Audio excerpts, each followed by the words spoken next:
TM Hyman, Leadership on Demand. L.A. Williams is my guest today. We call him the Blind Master. My guy, what's good with you, man? What's happening, man? Thanks for having me on the podcast, first off. No doubt, man. Happy New Year to you. Same to you, man. Let's take this level. We got a mantra this year, and I want everybody to say it out loud. Say, more thousands coming to me in 2023. Let's go. More thousands coming to me in 2023. Hey, listen, I'm sending my way. If you got a few thousand hanging around, I'll take those as well. What's going on, my man? It's been a minute, man. It's been a minute. What you got going on in the world? For those who may not know, before we go too far down this rabbit hole, introduce yourself to the folks. All right. So as Mr. TM Hyman was letting you know, it's so crazy we go by our initials, right? So my name is, as he said, L.A. Williams, which is short for Leslie Alexander Williams III. And I know my name sounds all regal as if I grew up having a whole lot of money or something like that. But if that's what you was thinking, you got another thing coming, because I didn't, y'all. I grew up in average and ordinary town America, probably just like the rest of y'all. Mine's is called North Philly. I don't know what yours is called, right? So, growing up in a city like that, it has its advantages, but it also comes with inherent challenges, right? So I had my share of challenges, on top of which I'm also totally blind. As he said, they call me the blind phone master. I lost my sight at the age of 3 due to having glaucoma. So on my 3rd birthday, I had my 12th surgery and I lost my sight completely. And listen, I'm not saying that to get any kind of pity or anything like that. I want y'all to understand. I'm more so saying it because, like, growing up, man, I was one of those kids where I wanted to be able to do all the stuff all the other kids did. You know what I'm saying? I didn't want nobody putting no limits on me and telling me what I could and could not do. It was other kids outside riding their bike, and, man, I wanted to ride my bike too. So what? I can't see. Y'all see what I'm saying? It was other kids in the house playing video games and all kind of stuff. Guess what I wanted to do, TM? Play video games, absolutely. I play video. So I don't like nobody putting limits on me based off what they think I can and cannot do, and I'm sure your audience doesn't want people putting limits on them either. And so that's the reason why I want to be able to have a great conversation with them today. Hey man, listen. I think anytime I've had a conversation with you, it's been a great conversation. LA, for those who may not be familiar, bro. You said it, a sales trainer, a phone sales trainer first and foremost, right? A producer, a speaker, a podcaster, a voiceover actor. You're a father and a husband. Like all of that. That's a lot going on. But you are unsighted. You are the blind master. And LA, I just want to let people know I've met you in IRL. We had a chance to hang out in New York at a party near the Hamptons. Got to know each other real well, driving up and coming back in an Uber together. And man, what I will say is I was most impressed by the fact that you traveled from Philly to Queens on your own, like had no problem, right? And went back on your own from Queens to Philly, no problem. Bro, how long have you been traveling around independently as like an unsighted person? Yeah, now I gotta give shout out to Overbrook Educational System, Overbrook Educational Center, and like Overbrook School for the Blind, because in preschool they give you these mobility classes and things like that, and as you kind of grow up, they teach you other things. So probably about 9-10 years old, I remember it was so crazy because I wanted to be so independent, and I had some other friends who were blind, and they were going out and going places and everything, and so I was like, yeah, I went such and such place, and I was lying like a mug. I ain't going nowhere. You know what I'm saying? Because I wanted so bad to be independent. But finally, I hit the age where they could take me on SEPTA, and I learned how to catch the 65 up to 69th Street and catch the L train downtown to 13th Street and all kind of cool stuff like that. So, it was just one of those things that I always wanted to be independent, but I never knew how much and how great it was until I got that mobility lesson on, traveling downtown. I'm like, this is pretty nice. Literally, they know they taught me how to cut school years later, but that's a whole nother conversation.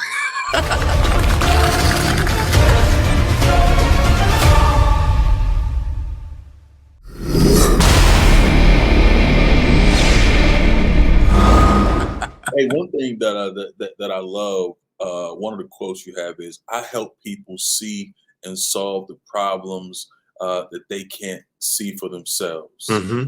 They can't Yeah. see for themselves. Powerful statement, but very apropos, right? In the sense that you're helping people to see things that they cannot see themselves as Hmm. a blind master. Like, elaborate, bro, because I love that. You are a problem solver. You are Yeah. a coach, a trainer. And again, I love the idea of helping people to see things that they can't see as an unsighted person. Elaborate. Yeah. Well, even if you think about it right now, we're on this StreamYard, and there's cameras on and everything like that. And even if I could see, let me ask you real quick, do you agree that there are some things, even if we were live and in person, there are some things that you can see about me that I just can't see? Why? Because I'm in the frame, right? And so that's why we need a third party's point of view. It doesn't matter who you are, how great you are.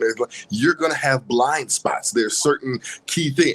All Right. of us are blind in some way, shape, or form. And so we need an accountability partner, someone that can go, hey, wait a minute, you got something hanging out your nose. That's Yeah. one of those Yeah. things. Somebody got to tell you when you're doing something, you're getting ready to take a step that's going to, there's a little loose board over there, right? You might trip and fall, right? There's a challenge. You're getting ready to walk into that wall there. You're getting ready to, yeah, that's what we all need. And so I just, use the simple fact that I'm blind, and I use my other senses, right? And so I listen to what people are saying, right? I can feel the emotions of people a little bit I just feel like a little bit of a different level, right? And I pay attention to things that sometimes as sighted people, folks just miss, right? Because they're distracted by their sight. So many times had conversations with people, and they'd be like, oh, we were here, and this happened. And they'd be like, wait, I didn't know that happened. You wasn't there just like I was there. Oh, I wasn't paying attention. Yeah, I know. That's what happens a lot of times. And so it's so funny because people be like, oh, LA, you talk about sighted people. And obviously I love sighted people. So you guys are great, right? At the same time, you guys are distracted because you have 5 senses that your brain has to divide things into. And I only get to have 4. So it's kind of cool. So at least mine is only cut into 25, it's 25% is when cutting the quarters while you guys is cutting the fifths. You know what I'm saying? So it's all right. I got you back though. Don't even worry about it. I got you back.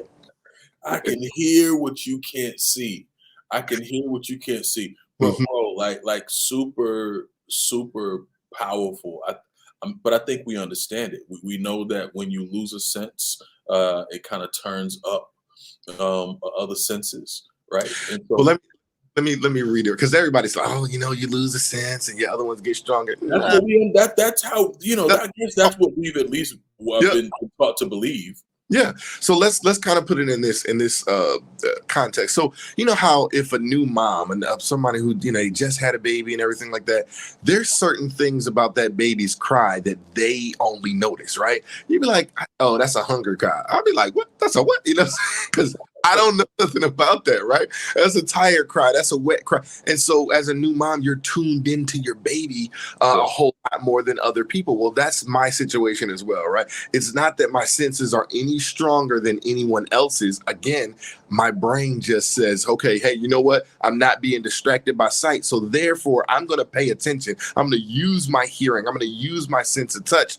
to tell me and give me the sensual clues that usually people see. Actually, just one of my friends told me that he can't feel like with his fingertips. He literally can't feel. I mean, he can feel surfaces, but he can't tell the difference really between a hard table and if he was like touching a window. He said only I can tell like the temperature, but I can't feel the difference. And I just thought that was so cool, right? Because there's certain things he's not distracted by. If he need to touch something that's maybe not the most pleasant surface to touch, it won't really bother him, right? It's all good. And so I live that same type of life. There's a lot of things that sometimes people say, oh man, I wish I could unsee that. Well, thank God I don't have that problem. Right. So absolutely, man. I think it's a matter of us just tuning our brains into things. And a friend of mine, Kristen Smedley, she runs the Thriving Blind Academy. She has 2 sons that are totally blind, and then she has a daughter that can see great. And I think she gets it, right? The way she tells her stories and things like that, and the way she experiences life through the eyes of her 2 sons. she's like, oh, I get it now. And she was a person that was totally just, she was distraught, right? When she found out her first son was blind. And then he just taught her, Mom, this is great. Like, life is wonderful. The sun is shining. There ain't nothing to be depressed about. So just kind of want to throw that out there. Man, listen, you're amazing to me, bro. Because one, you're so passionate. And just like we can see and watch you on the screen right now, I know this is real life passion. This is the same LA that I heard on Clubhouse for the first time, and then I met him in real life, and now I'm here, with you right now. LA, when you talk about your experience and being so young, losing your sight, just to put this in perspective for people. Are you completely blind? Do you see colors? Do you not see anything? Like what is the experience as it relates to, you used to be able to see and now you can't see at all? Yeah, gotcha, man. That's a great question. The best way for me to describe it to you is if you were to close your eyes. You know how you look into a swimming pool and all you see is the bottom?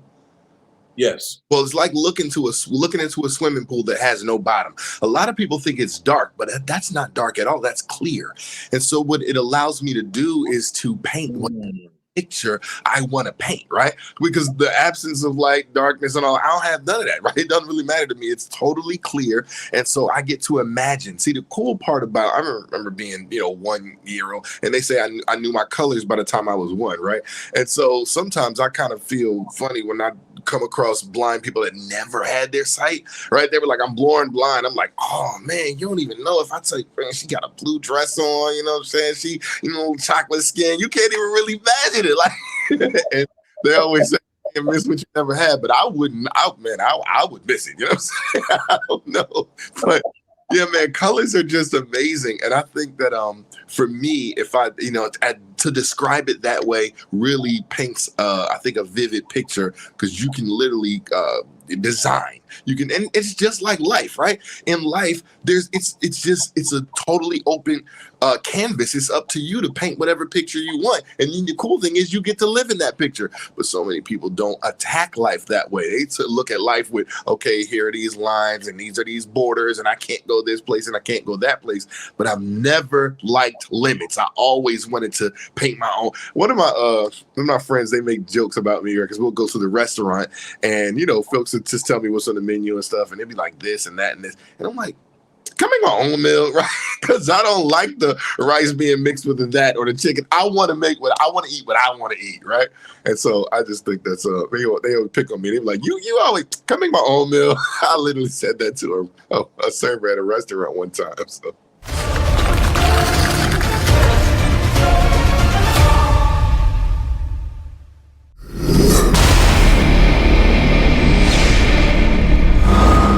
There's a few people that come to mind for me when I think of like no excuses. People who just plow, who just plow on, right? They are triumphant regardless, and they're just taking no excuses regardless of their circumstance. You're one of those people, for me. I mean, VP of and actually it's a part of the sales, excuse me, it's a part of the automotive business, right? But it's Yeah. it's a dealer synergy. Yep, that's the name of the company. Yeah, VP, dealer synergy, sales training. You talked about sales training. And so Yeah. you're a sales trainer. You are teaching other people how to sell, and not just sell, but how to dominate in sales. LA, how the hell did you become the VP of a sales organization? And literally starting from the bottom, right, and working my way up. It's so crazy because I met the gentleman that owned the company years before. I was working with his wife on her pop project, and he's like, "Man, LA, if you can get pop artists to get songs to sound good, I know you can get internet coordinators and salespeople to get phone calls to sound good." Because basically, it's the same thing. You're just singing the hook to the customer, right? And so I was like, all right, cool. So eventually, he courted me and said, "Oh man, you got to come work with me. You got to come work with me." So after I experienced some professional heartbreak, let's just call it, right? I said, "All right, fine." So I went go work with the company, and here I am. Thinking I'm Mr. Producer, I'm gonna start off. I'm gonna be a trainer. He's like, let's start you off as an analyst. I'm like, what? Like, all right, it's all good, right? So you're gonna make me as an analyst. And what I would do is I would sneak to the dealerships with the other trainers and make phone calls. Like, hey, y'all go ahead and train, and I'll just make the phone calls. I'll man the phones, right? As if I knew what I was doing, right? And at first I was horrible. I mean, literally, I remember somebody asking me, was a car available? And I was stuttering like, and they hung up on me, and ooh, I was pissed. Like, oh, and I was just so mad. Like, I can't believe they just hung up on me. So I said, I got to get the recordings of what that sounds like so I can make sure I never make that mistake again, right? Yeah. So I remember shortly after calibrate with yourself. You will calibrate by yourself. You know what I'm saying? I'm not doing this, right? It's not gonna keep happening to me, right? And so I got a hold of those recordings. I made some adjustments, and the next time I went to a dealership, I set like 10 appointments, had 6 people show up, and 4 people bought cars.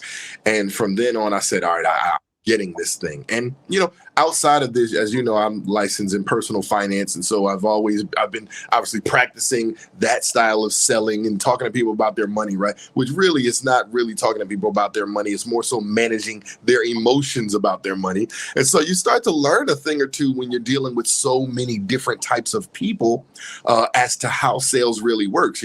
I think there's 8 different sales personality types, and so many people associate people with the lowest level of sales, right?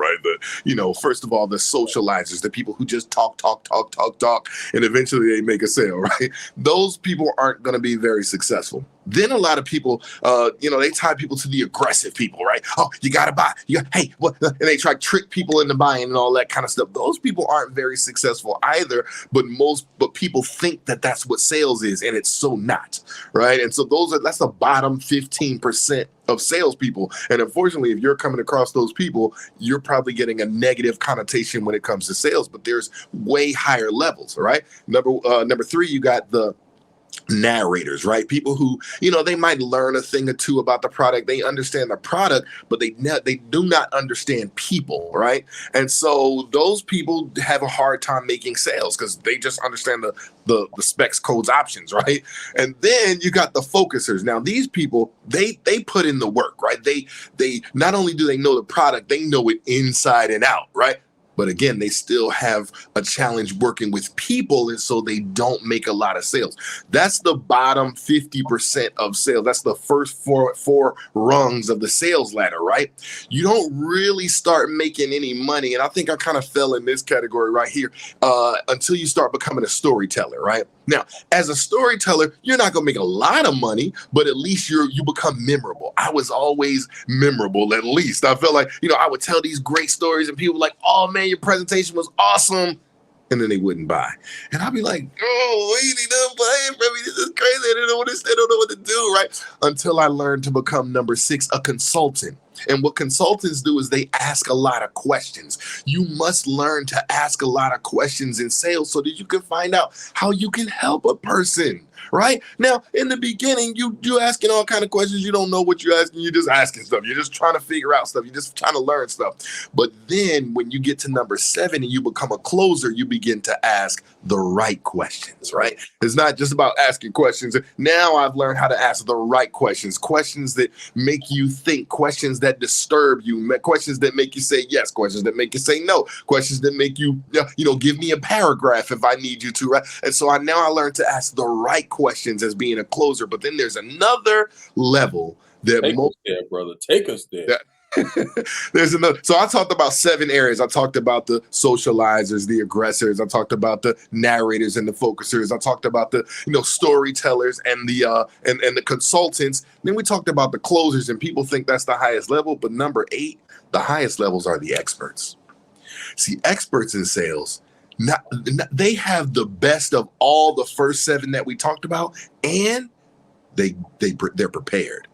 See, so many times in sales meetings, people just walk into a sales meeting. They don't know nothing about the person. They don't know nothing. See, what experts do is they do their research ahead of time. They find out what the person likes, what they don't like, what happened in their previous sales meetings, who was successful when they sold to them, who was unsuccessful. Like, they learn all of the details, and then they apply everything else that they know when it comes to sales. See, that's how, and most people, that's the top 2%, the top, that top 4%, I would say 96% of people are on the first 7 rungs of the sales ladder, right? A good, what they say, the 80-20 rule. 80% of people are on the first maybe 5, right? So you don't really start making money until you become the consultant or the closer, but you're going to make the most amount of money. You're going to be unstoppable when you become the expert and you learn to prepare. That's what they say. Preparation prevents a piss poor performance, right? It's something along those lines, a bunch of P's in that thing. Yeah, and what I know preparation does, it eliminates anxiety.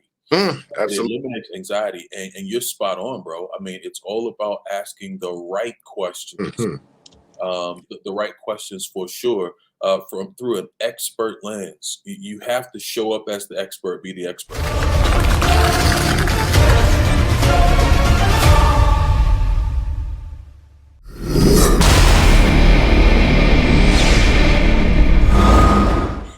LA, you talked about being a licensed financial expert as well. But before I get into that, man, I got to get back to the music.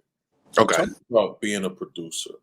Yeah. And what I happen to know is, hey, come on, bro.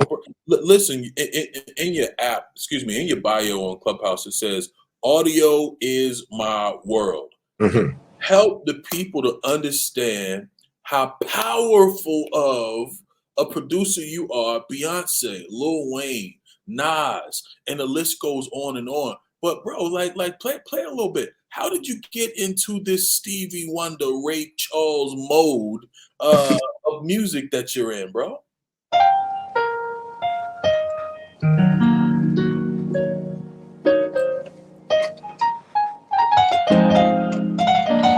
So the question was, how did I get into it? All right, so you want to know how I got into it? How did you start, bro? I mean, and then how did you get in the lane of working with so many like internationally acclaimed artists, bro? Some of our favorites. All right.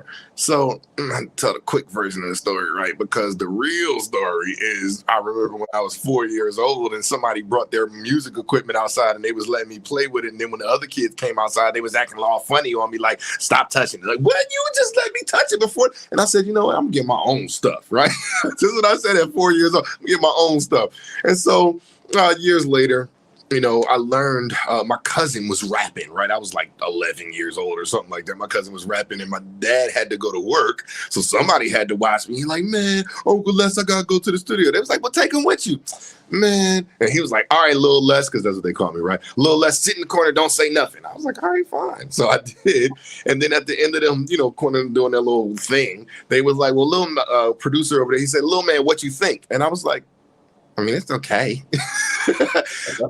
Find out that was Timbaland, right? And so, he was like, "Well, come in, let me show you a thing or two." So he's like, "Shit, this is before he was Timbaland. He was just like DJ Timmy Tim or whatever it was. It's just like 91-ish, you know what I'm saying?"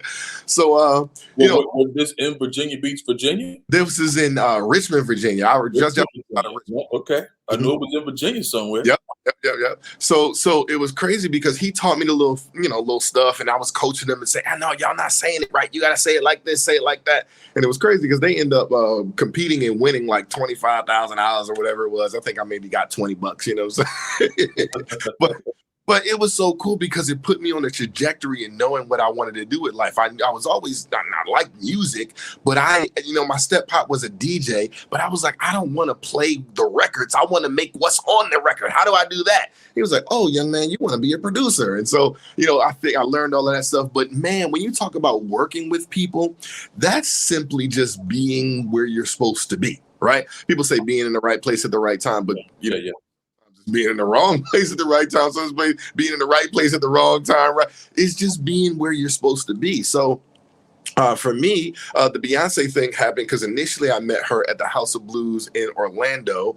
They They didn't have that. One of the engineers must have been late or something like that, whatever. They was like, anybody know how to work this board? Yeah, I got it. And I'm just, the kind of person where I'm forward. I'll just jump in. I'm a put me in coach kind of guy, right? And so I, worked the board for her there. And then years later, I was working with Emilio Sparks. I don't know if you guys know Owen Sparks, from Rockefeller and everything like that. And she recorded Freakum Dress, but they didn't like or didn't have the second verse. And they're like, we got to record this. We got to do it now. Who can you call? And I'm laid up under some girl, right? And they call me, hey, like, we need to record this track. So I go to the studio and they're like, we're going to bring her in. And she just comes in and she's so coachable. It's just the most amazing thing working with her.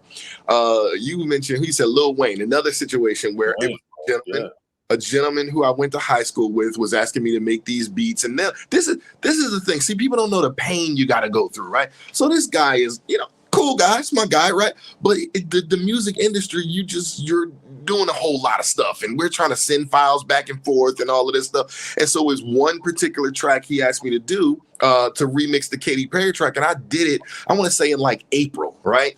And then I didn't hear from him. He just disappeared on me, right? Like literally just nothing, And so July, August, September, October, I got in the shower one day and I was so frustrated, like, man, this stupid music stuff, right? And so I come out of the shower and I check my voicemail and he leaves me a message like, yo, Lil Wayne's going to record on the Katy Perry track. You got to get the such and such and such and such.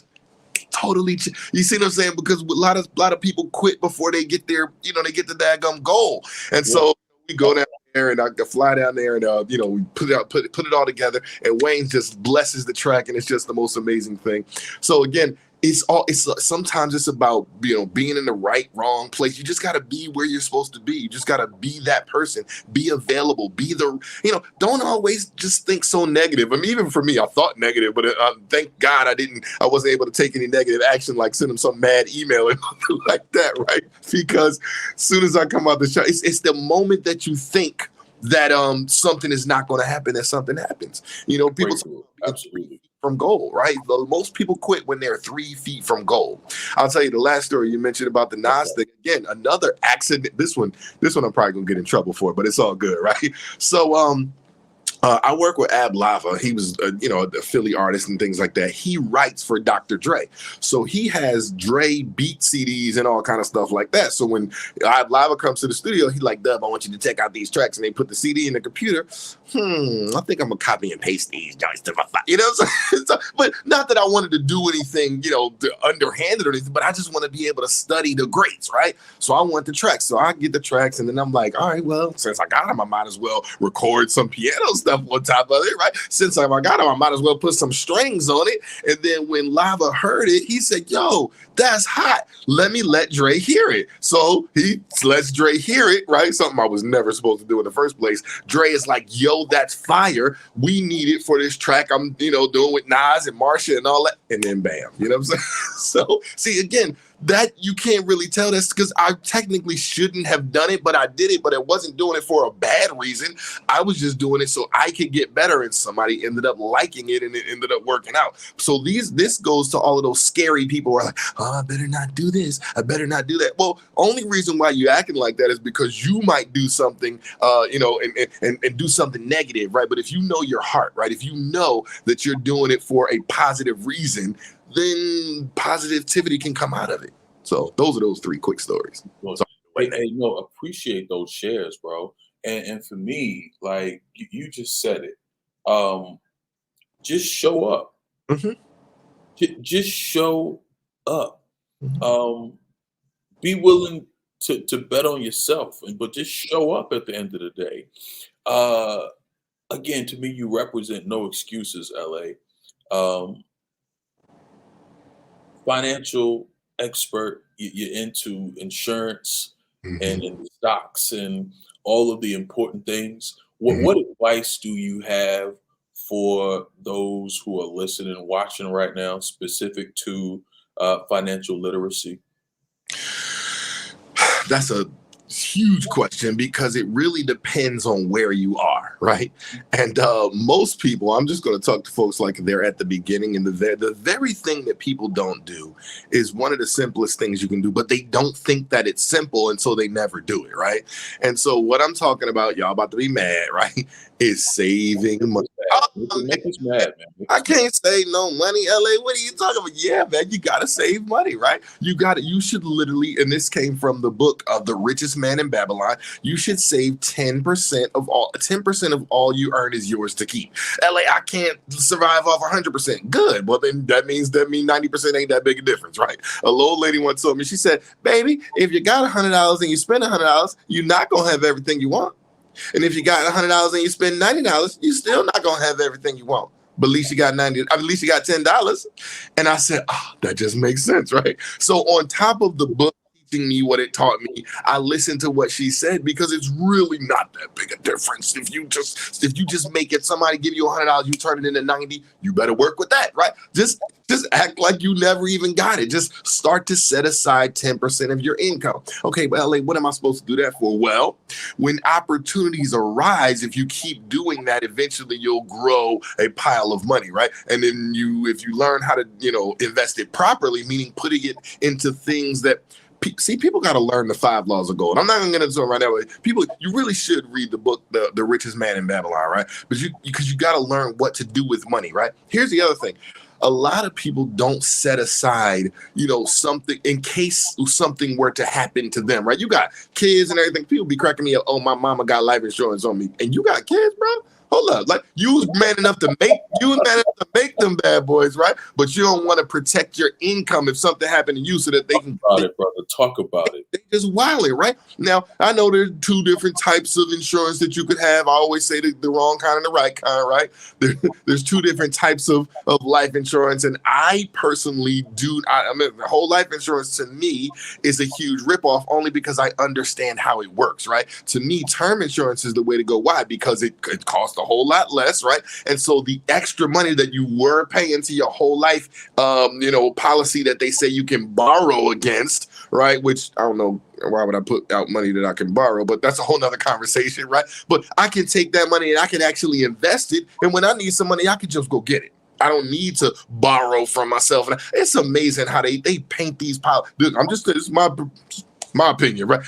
It's amazing how they paint these. Oh, you could do this and you could borrow from yourself and all that. Man, I got so many clients that were duped and all. And then eventually they said, wait a minute, something's not adding up. Something's not making sense.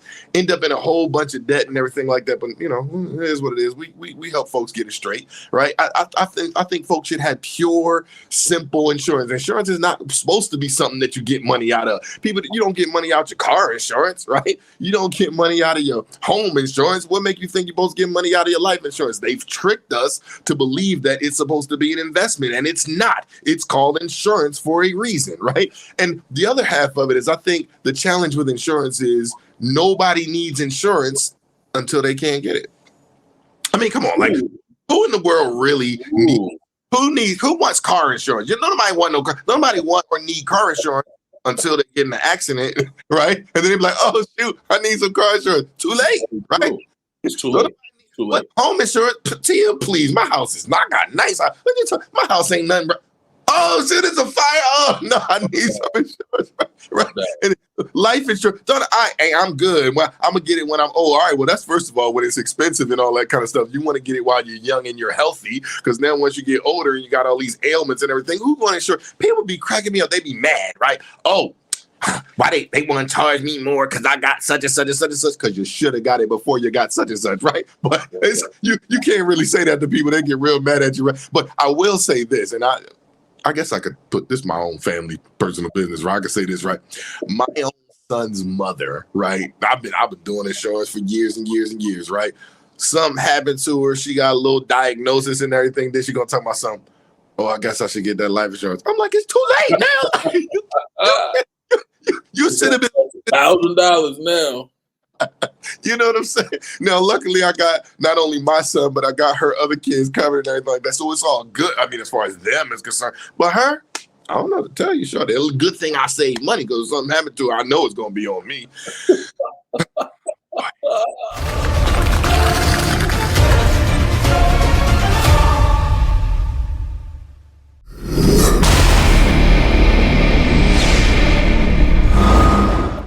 LA, you're also a podcaster, my guy. Producer, speaker, executive, podcaster against all odds, as well as the Millionaire Car Salesman podcast, right? Man, where can people check out both of those podcasts? So both of those podcasts, if you're in the automotive industry, you want to check out the Millionaire Car Salesman podcast. You want to be a part of the Millionaire Car Salesman Facebook group. My guy Sean Bradley created the entire Millionaire Car Salesman. Except for the podcast, that was me. I created that. Okay, but both of those can be found on any of the iTunes, anywhere your podcast app. It's on Spotify. It's on YouTube. It's pretty much anywhere you can get podcasts. And then the other one, the Against All Odds radio show, which to me is I loved it because it was something that was on broadcast radio for the entire year of 2021. This was the theme song. I don't know which version of it is. Let's see what happens. I'm the millionaire from the bottom. I used to have no money, now I got it. And all these haters mad that they are not against all odds. I hustle, now I got it. See, I'm the millionaire from the bottom. I used to have no money, now I got it. And all these haters mad that they are not against all odds. I hustle, now I got it.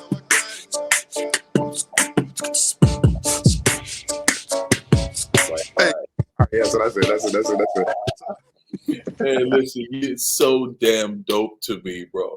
You so lit to me. LA, you are also a voice actor, bro. You've done some real dope commercials like Cadillac and Mazda, and you've done something for Praise 107 out in Charlotte. Dude, like, what is it that you have not done yet that you want to do? I want to do like literally a full voiceover for maybe a character in a movie. We're friends. I could see that, LA. And Jolie, she does voice for like she worked on Miss Marvel, right? And she does voices and things like that. She's the coolest, man. And so I want to be able to do something like that. I don't know if I want to be like the king on the Mufasa. I don't know what I want to do, but I would love to just be a voice actor for an entire film. I worked on Saw. All right, I did some of the recording for not the stuff the main actor was doing, but some of the recordings and things like that. That was kind of cool being a part of that sound effect team. But I literally would like to be a character in some sort of an animated movie or something like that. I've done commercials, I've done plenty of stuff, but man, I want to do a real movie. That'd be fun. Dude, that sounds so cool. I have a relative that is an executive out at CBS in Los Angeles, and I'm going to be headed out there to check her out and to pitch a couple of ideas this year. And so I will absolutely keep you in mind. When I think of voiceovers, I think of, who's doing a lot of voiceovers right now? Do you know Rolanda Watts? Not by name. I might know some of her stuff, but okay. So Rolanda Watts, bro, used to be Rolanda on TV years ago. She used to have a talk show called Rolanda. And so, but she's done, I cannot think of the movie that she did recently, but it was a big animated movie recently. And so, what is her name? She was with us in New York. El Michelle. El Michelle, right? There's the Siri voiceovers and things like that. I think is the coolest thing. Yeah. I've always wanted to do jingles. Yeah. I've done commercials, right? I mean, I was in radio, so I've done commercials, but I've always wanted to do them for television. Never really went down that path. Something that I might entertain, like just because. But LA, you, man, are multi-talented. This is a leadership podcast. So I have to ask you your view on leadership. You clearly are a leader across a couple of different arenas, but how important is leadership to you during a time where leadership seems like, man, like it's losing traction versus it gaining traction? How important is it for you? Man, leadership is everything, right? I'm a big proponent. I'm right up under like when the teachings of Mr. John Maxwell, right? The foremost leadership expert, right? So when it comes to leadership, man, I understand leadership is influence, and the challenge is like everybody's looking for a leader, and the challenge is they're being led, but sometimes they're just being led in some of the wrong directions, right? We could talk about TikTok and how it's so interesting. It might be a little controversial and everything, but it's TikTok. I got a buddy of mine who did he was doing all these nice little clips and things like that, and he was getting a lot of views. I'm talking about millions of views, right? Until he did this is Patrick Bet David, by the way. He did a spot, kind of challenge in China a little bit, right? Immediately after that, 3 months after that, all his views was down in the thousands. Like literally, how when the channel is smaller, he's getting millions of views, and after he challenges China, now all of a sudden his views drops down to thousands, right? It's crazy. So what it seems that they're doing there is any of the American stuff on there, there's people being buffoonery and all that old kind of stuff. Like they used to talk about, with black actors and things like that way back in the day.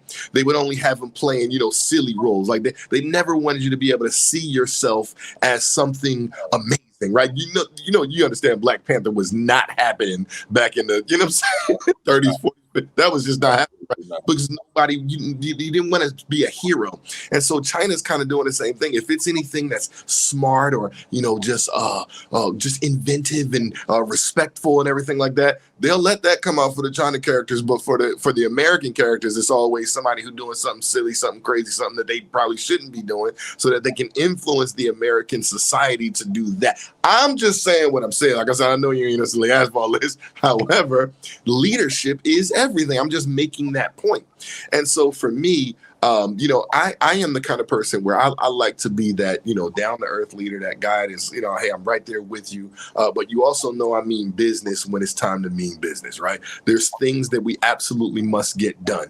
And so, but I'm also one of those leaders where I'm never going to ask you, I'm not going to ask you to do something that I haven't done or that I'm not currently doing. I'm telling you all of the stuff that I've done so that you can eventually do something like that or better. And then that way you can thrive. That's all most great leaders want, is they want the people that are under their tutelage to win big time. And, so I just been really, really focused on helping the people who are around me to develop. And I'm still looking to develop. I love leaders. So you may come across a great leader, man. I'm gonna be up under him learning. I'm sitting at his feet. You know what I'm saying? So leadership is everything. I mean, I love what you just said. You're always looking to help others develop and grow, but you're always looking to grow and develop yourself. That's where we have synergies, right? I'm a forever student, bro. Yeah. I mentor, I coach, I encourage, but listen, I'm always looking to learn. I'm always looking to be encouraged as well, right? I'm seeking encouragement. Yeah.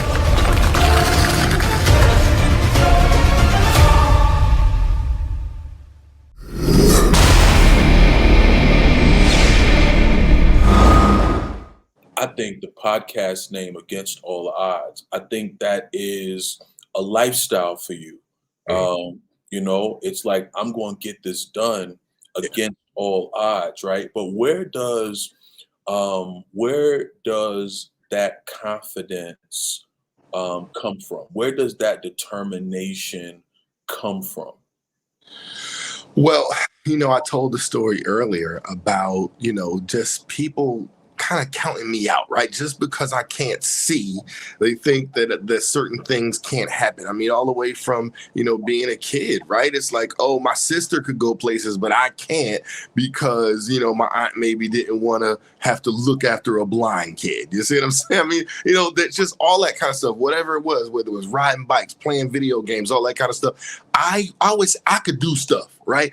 And so I had to challenge myself. Hey, I can do stuff. I know. I think my mom, it was so cool that my mom had me when she was 19 because, she didn't know any better, right? Or any worse, I'll say, right? When I wanted to do certain stuff, she didn't know to say no, right? Everybody else is like, oh, yeah, I wouldn't let that boy do that. I didn't know. Like, I wouldn't let him. My dad, had me at 21. He got me a bike, right?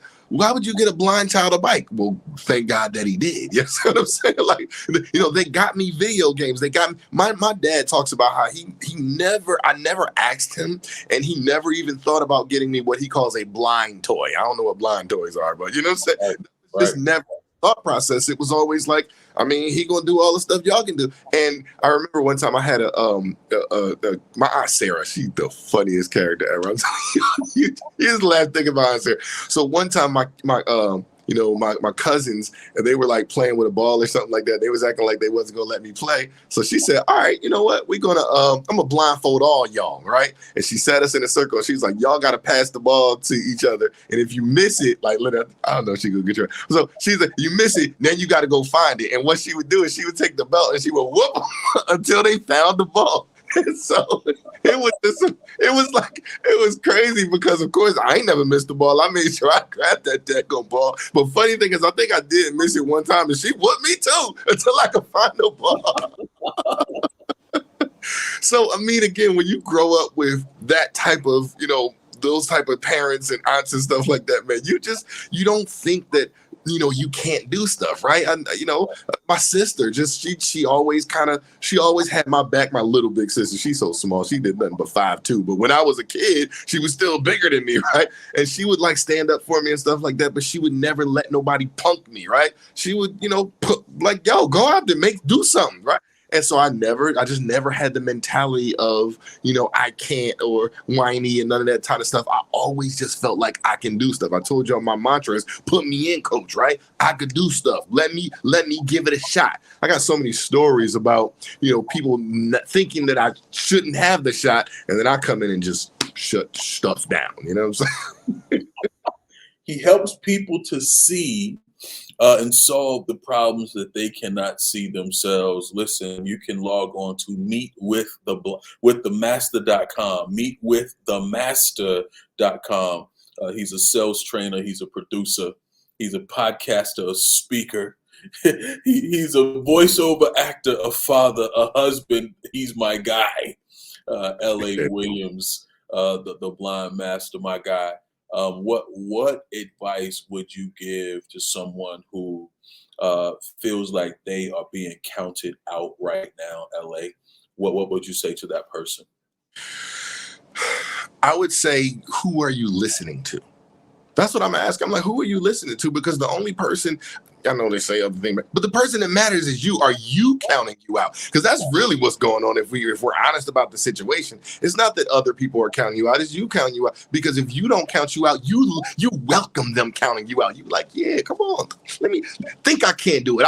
I want you to think I can't do it so I can show you. You know what I'm saying? So that's got to be the real mindset. Because if you got the mindset, oh man, people counting me out, such and such and such and such. That's a self-believing thing. That's a self-deprecating thought process. And I encourage you to immediately, get eradicated from it. You got to get away from that real fast. You got to get away from it real fast. LA, I want to hear you blow that saxophone one day, bro. That's one thing I've not heard, right? Yeah. I've not heard you blow that sax. My man, I am honored. It's been a privilege to share time and space with you, man. Visit him, meetthemaster.com, or you can check out any one of the podcasts, Against All Odds Radio or the Millionaire Car Salesman Podcast. Go ahead, bro. Can I real quick? But the easiest way, if you want to get in contact with me, man, y'all can just text me. I'm a kind of person where I just say, look, let me just give you my number. Y'all can text me.